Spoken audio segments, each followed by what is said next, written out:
लाडकी बहीण योजनेबाबत अनेक मागण्या, यावरती बसून निर्णय घेऊ. लाडकी बहीण योजनेला अजितदादांचं नाव देण्याच्या चर्चांवर मुख्यमंत्री फडणवीसांची प्रतिक्रिया.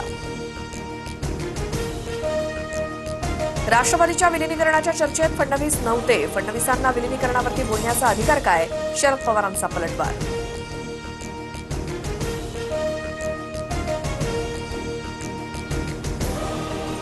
अजितदादा आम्हाला विलिनीकरणाबाबत कधीच बोलले नाहीत. त्यांचा निर्णय असता तर मी विरोध असण्याचं कारणच नव्हतं. दोन्ही राष्ट्रवादीत फक्त स्थानिक निवडणुकांपुरती चर्चा, सुनील तटकरेंची स्पष्टोक्ती.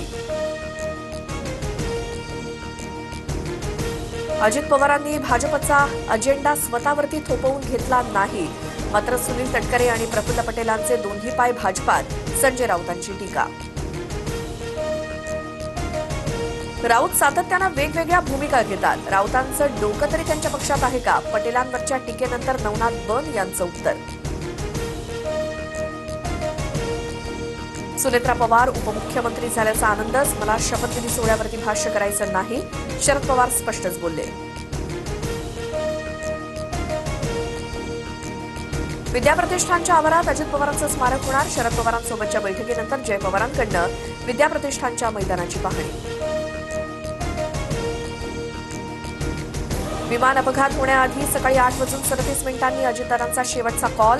कार्यकर्ते श्रीजित पवारांनी अपघातापूर्वीची फोनवरची ऑडिओ क्लिप ऐकवली. सर्व जाती धर्मांना सोबत घेण्याची दादांची भूमिका. मुंबई-पुणे एक्सप्रेसवेवर प्रचंड वाहतूक कोंडी. टँकर उलटल्यामुळे वाहतुकीवर परिणाम. 25 किलोमीटरपर्यंत लांब रांगा, तर एका लेनवरची वाहतूक संथ गतीनं सुरू. 22 तासांपेक्षा जास्त काळ वाहतूक कोंडीचा प्रवाशांना त्रास. अनेक ट्रक चालकांनी द्रुतगती मार्गावरती जेवणाची व्यवस्था केली.